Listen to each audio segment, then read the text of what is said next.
Well, hey, I'm Rebecca Folks, happy homemaker, mom to 4 busy kids, and online entrepreneur. I've spent over a decade in this space working with high-achieving, high-performing women who carry the weight of juggling all the things. After many ups and downs of creating balance between home life, work life, and a million kid activities too, I learned how to slow down to actually accomplish more of the important things. I believe in all the to-doing, there are deep spaces in women's hearts that are sacred to us. Conviction in our identity, hospitality around our tables, and that quiet strength that only comes when we lay our head down at night, confident we're doing a good job where it matters most. Consider this a melting pot of wisdom learned over the years. From homemaking and wellness to influencing and marketing, we're diving into the topics that have created more peace, more joy, and in the end, more margin in my business and my life. Welcome to Wide Open Spaces.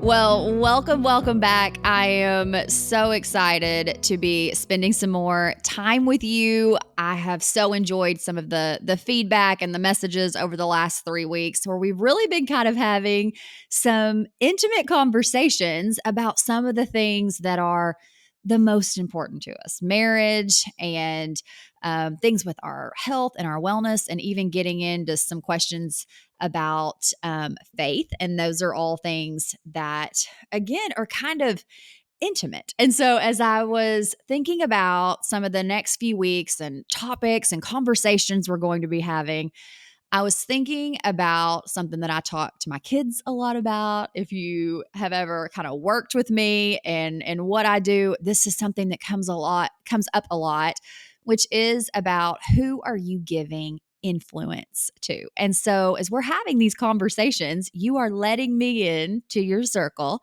You are, we're going to be having these conversations, and a lot of ones that we would be having at a table or at a coffee shop or sitting on our couch.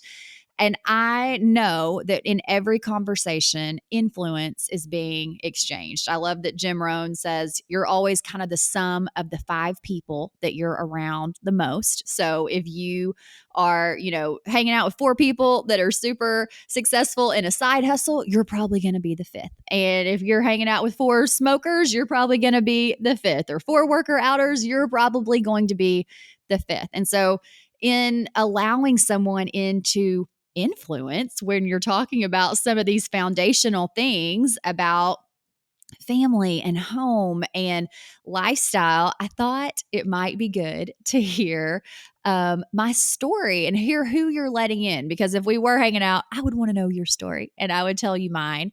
And that way it would give just kind of color and perspective to some of the insights and the ways that the conversations might go. So I'm not going to lie, it feels a little vulnerable to be putting just kind of my story and what's kind of gotten me to where I am. I was thinking about the country song because, obviously I'm a fan of 90s country here on Wide Open Spaces, the broken road that just kind of got me here and has me interested in all things home and wellness and influencing and all the things. And so I wanted to share that with y'all.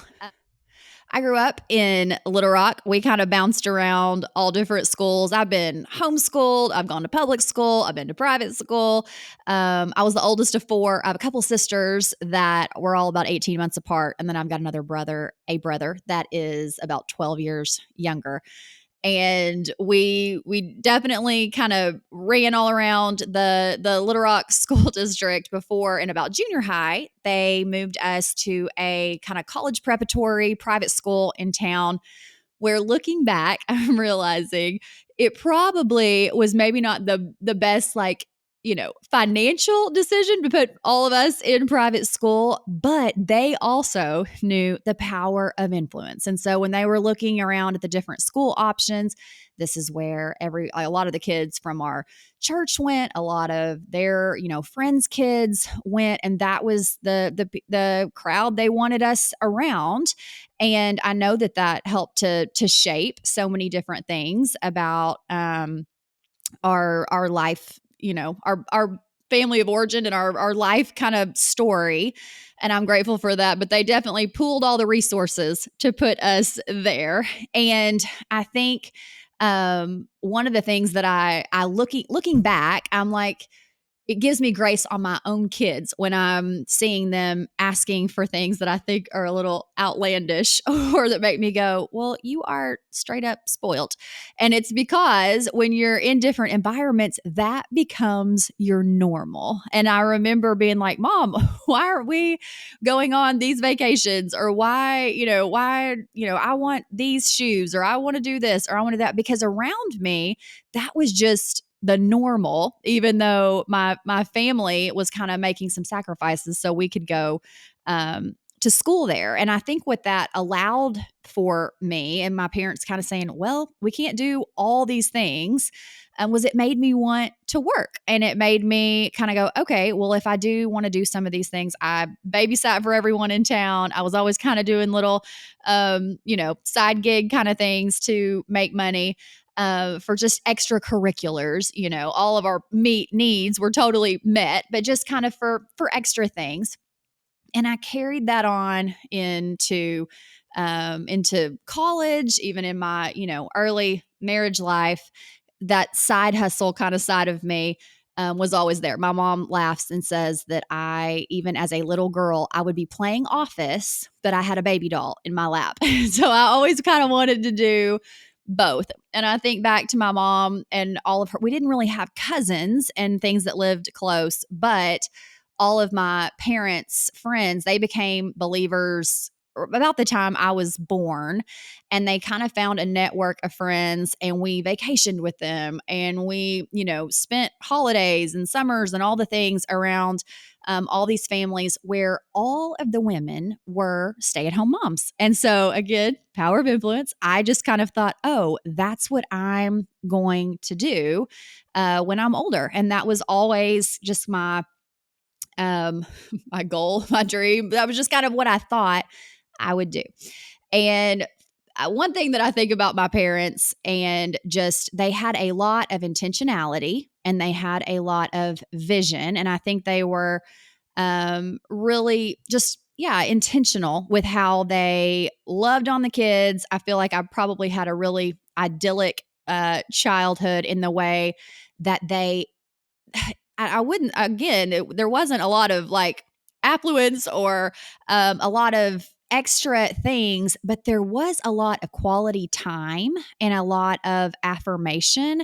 And when I look at my siblings, of all the, we've all got plenty of stuff between the four of us, but something that I see just a string throughout is we are all very confident and very secure in who we were and who we are, because of all of the words of affirmation, because of the time that was spent with us, questions that were asked, and that we felt invested in. And I'm definitely grateful for that. One thing I also think about my parents when I think about my childhood, I picture, do y'all know that scene from Beauty and the Beast where she goes looking for her dad?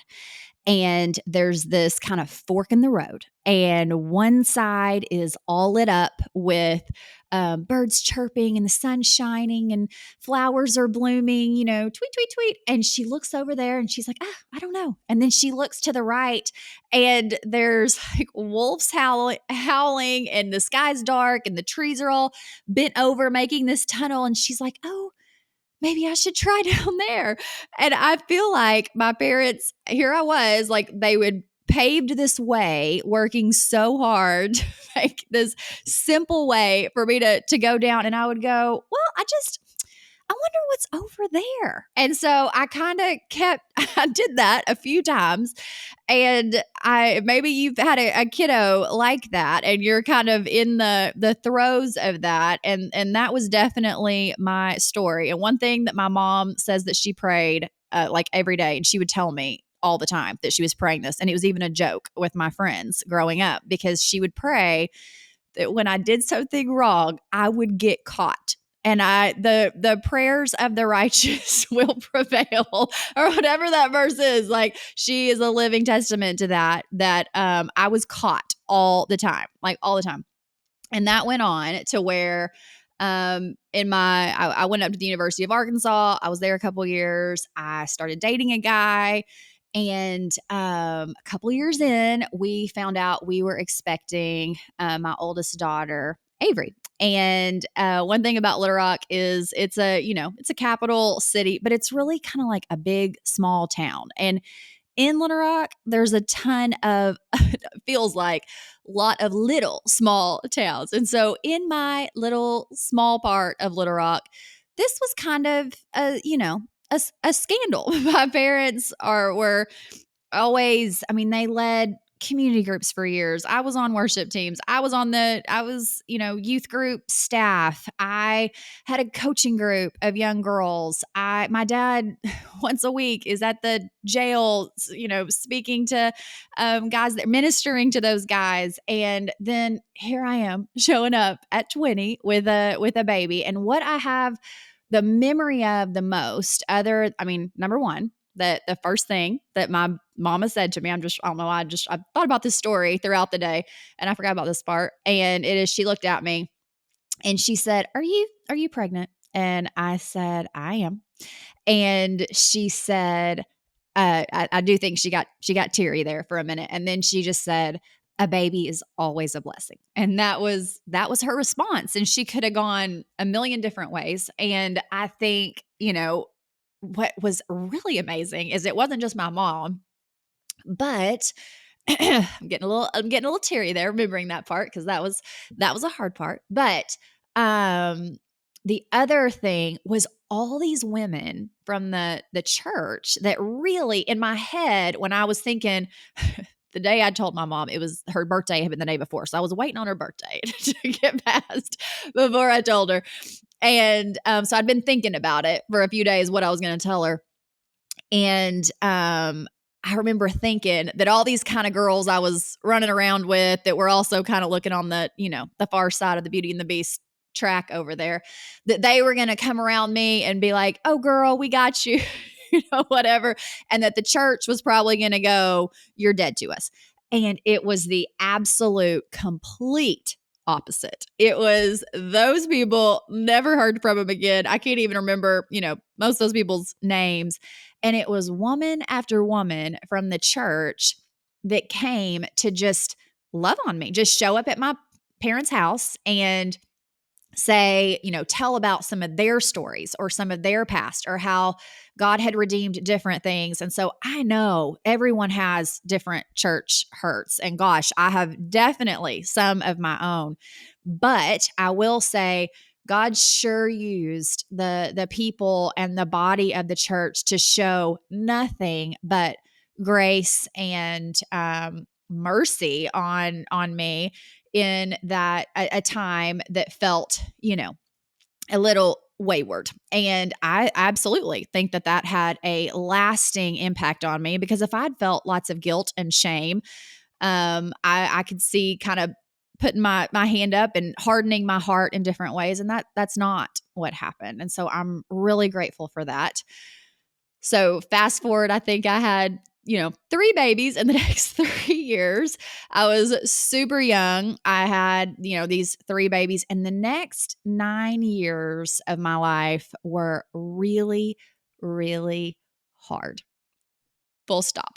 They were just really hard. And for a bunch of reasons. I mean, least of all that I had 3 under 3 as a 20-year-old, and then up to 24-year-old, young, and just hard things. And the marriage was really, really hard because of, again, a lot of hard things. And I just kind of made a commitment early on that, when you make a decision to get a divorce, that you're saying that didn't work out. And so you really don't need all the details. I think my mom and Lisa Fisher, y'all heard her on here, some of the hormone stuff the other day.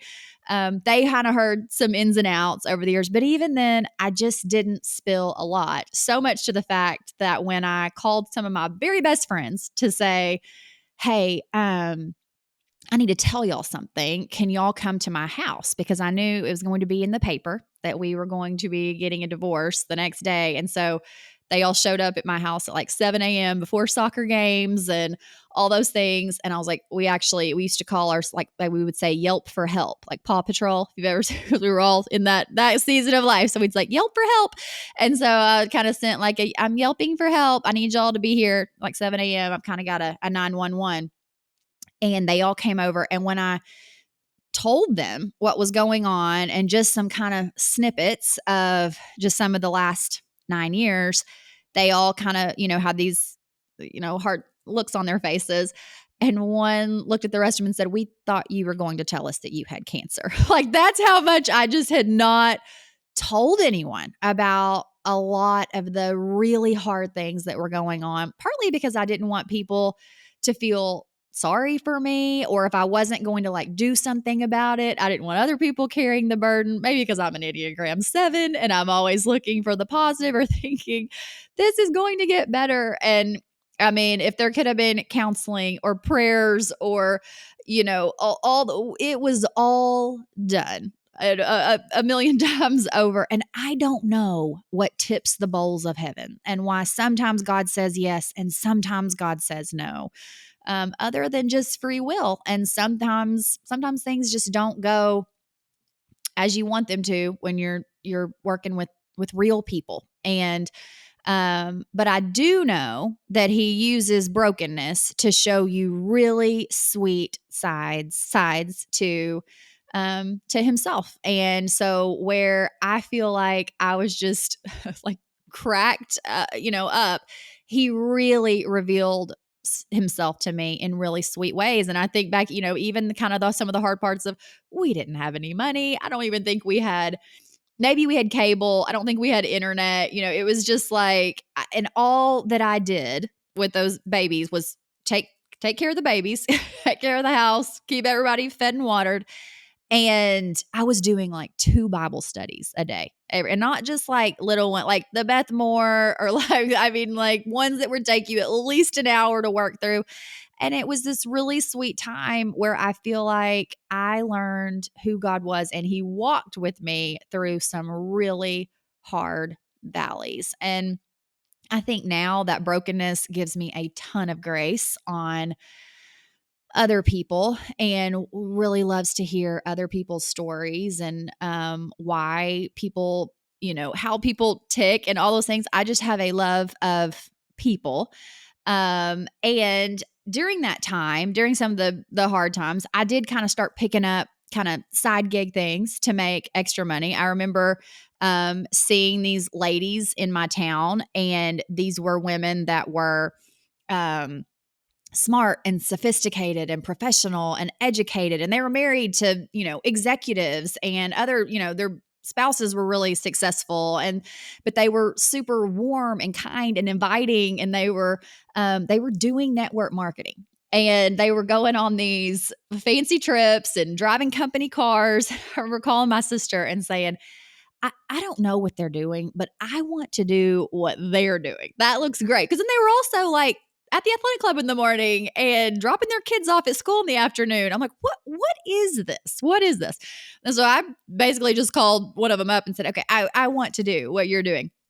And I loved it. I loved the parties. I loved the connecting with people. I loved every stereotypical. I loved it all. I thought it was so fun.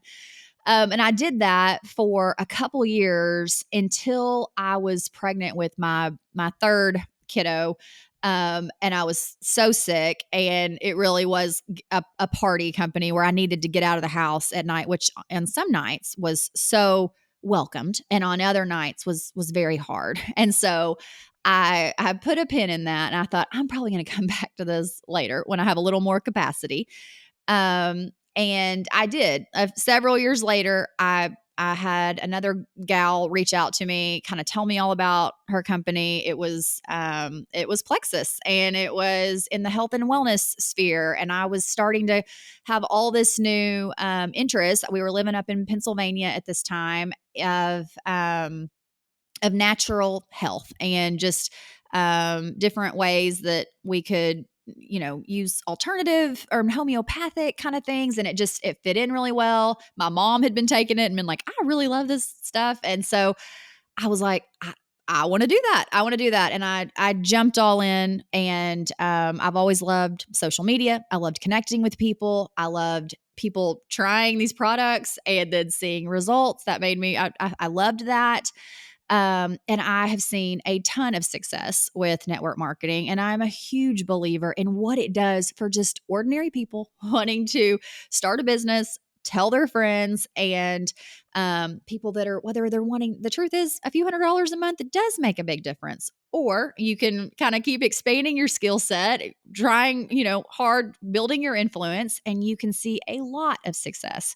And I've done that. And Plexus has been a huge part of my my story, and really just kind of God's provision for me, as someone that didn't finish college and was a stay-at-home mom for 9 years, and that I was able to build something like this has been huge. And then you can throw in the fact that after everything kind of separated, I was back in Arkansas, and a girl on my, we say team, and a girl on my team called me and said, "Hey, I want you to meet this guy." And I said, "You do?" She said, "Yeah." I was like, "I don't know if I'm ready for all that." And she said, "Well, he's this and he's that. And he's got a boat on Lake Washita." And I went, "Oh, okay. Well, I mean, what's one date?" So we went out, and I mean, from day one, I was like, this guy is quality. This guy's quality. He has integrity. He had intentionality. He told me he liked my outfit. I just knew that it was a great match. And Eli has been the biggest blessing. I will say, I mean, people will, reach out to me and say, "I'm thinking about this," because of hard things in their marriage and kind of knowing parts of my story. And I'm like, I am basically not the one. I am not the one. Like, I'm jaded on the fact that I think divorce is like the worst thing ever. I really do. I think it is the hardest. I mean, I can't even tell you how happy and blessed I feel, and content and joyful in so many different areas of my life. And I still, every couple of weeks, will just, I could get, I mean, I'm teary right now just thinking of what it really meant for me and for my kids to go through that, because it's really hard. And but I just don't want, I just never want to paint the picture of, but now there's a happy ending and there's a bow on it, because because God is a good God. And for what, I don't even know why, other than his absolute grace and mercy and goodness, that Eli has come into our life, and that there are so many sweet things in our life. But I just never want to paint the picture that divorce is anything but just catastrophic and devastating, and not the design, because that is true. And on that same breath, I would say I also get teary. And the only word I can think of with my marriage with Eli is, I am so grateful for Eli Folks. And he has been just like this person, I mean, like knight in shining armor, kinsman redeemer, that has come in and picked up all these little broken pieces and put them back together in the most orderly Enneagram 1, I mean, like just perfect little lines of spreadsheets and routines that we needed. And I'm so grateful for that. I just, that's all I can say about that. I just think that is just this precious part to our story. Over the last few years with Plexus and my job, and just this as a career, there's been so many things that have been just sweet and great and steady. And that kind of led me to this, the last kind of few years of thinking, is there something else that I could do here? I love starting new things. One of the things that I did for a few years was I helped facilitate this program that was for the top leaders in the company. they would come in and get training on different topics and ways to just raise their leadership level and connect better and have better systems and all these things. But the last day was always on this kind of, you know, idea of work-life balance. And it brought out so many feelings. And people would just be vulnerable and emotional about the kind of the stress of when they would wanting to do it all well. And most of them were doing it well, but you just feel pulled in so many directions as a mama and a wife and just a woman wearing a lot of hats. And I remember that. I remember all those teary conversations, and I've had all those feelings because you're trying to work in the place where you also family, where you keep house and all these things, and it's a new song and dance, and so you're trying to learn to do that gracefully and successfully, and it all is kind of melding together. And so this has been something that has come up in conversations for so long about um being successful at home and in business, which there absolutely is a way to do that. There is. And it does take intentionality. It does take really sitting down and prioritizing and categorizing what are the important things? What does it look like? How can I keep the main thing, like all those things that we know and that we'll probably get into in some of these episodes. We will get into in some of these episodes. That's what we're doing. We're talking about how to maximize your impact in the areas that matter most and how you define those and how you are able to put yourself in process. Because what I've learned is when you're in process and you start to see progress, you become more confident and more secure. It's like, even let's say you're wanting to lose weight or, start going to the gym. And when you kind of start getting in those routines, and maybe you can't see anything on the outside yet, but you're in process. And that just gives you kind of more grace on yourself. And that's what I want these episodes and this podcast to be, an area that really is just encouraging and cup filling and allows you to see you're making process, like your progress. And these processes are things that are going to help you to feel more confident so you can show up differently for the people around you. I'm thinking about a dinner that I had several months ago with a guy who was an executive at Plexus for a time. And he looked at me one night at dinner and he said, "Rebecca, why do you love marketing so much? What is it that when did you realize, or why do you love marketing so much?" And I kind of thought about it for a second, and I thought, it's because I love people. And marketing is really just a way that you are communicating, you're recognizing people's needs, you're recognizing a problem, and you're helping them to see how you have a solution. And I really feel like I do. I love people. I love the people in my home. I love friends and community.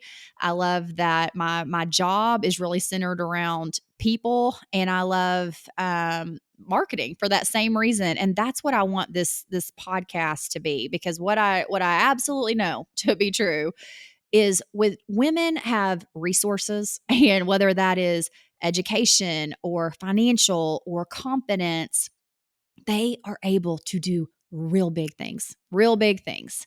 And that's what I want this to be for all of us, that we are focused on things that matter, not being defined as, people that need to be, we're over caffeinated and we're looking for our wine at the end of the night. We're just barely hanging on every day. That is not the women I know. That is not the women that I know, not my friends, not the people that I'm hanging out with. I am looking for women that are saying, where can I improve? Where can I make the biggest impact? Where can I be intentional? Where can I do things well, and not everything. I'm not trying to be everything to everyone. You're not going to find me on the school board or the PTA or the this or that. I mean, I can't do it all, but there are things within my home and within my personal domain that I have established as these are the areas where I want to concentrate. And maybe I will do the school board or the PTA one day, but for now there's areas where I'm like, this is what is the most important to me. These are my sacred spaces, my intentional places where I am putting my time, my energy, my resources into investing in myself, into how can I do better here. And I want to invite y'all into the same space to hear from some of these people that have really impacted me, that are people I look to as people of excellence, and just lessons that I've learned over 10 years of being someone that is pursuing a life of excellence. And do I get it wrong every single day, but I'm fully aware that the brokenness and the mess ups are where I really do learn the biggest lessons and what really has created the most grace on myself. And that is really the biggest success story that I would probably have, is just being able to see grace and mercy and goodness in all the crazy and the hard. And so I'm so glad you're here. Now you know my story. Now you know kind of some of the perspective and the insights that are behind it. And I'm looking forward to connecting more in the future. I'll see you next week. You just finished another episode of Wide Open Spaces. My hope is always that you felt encouraged as you listened. And if you found this valuable, will you share it with a friend today? Tag me if you do. I always love seeing your favorite takeaways. I'm so glad you were here, and I'll see you back next week. Same time, same place. See you then.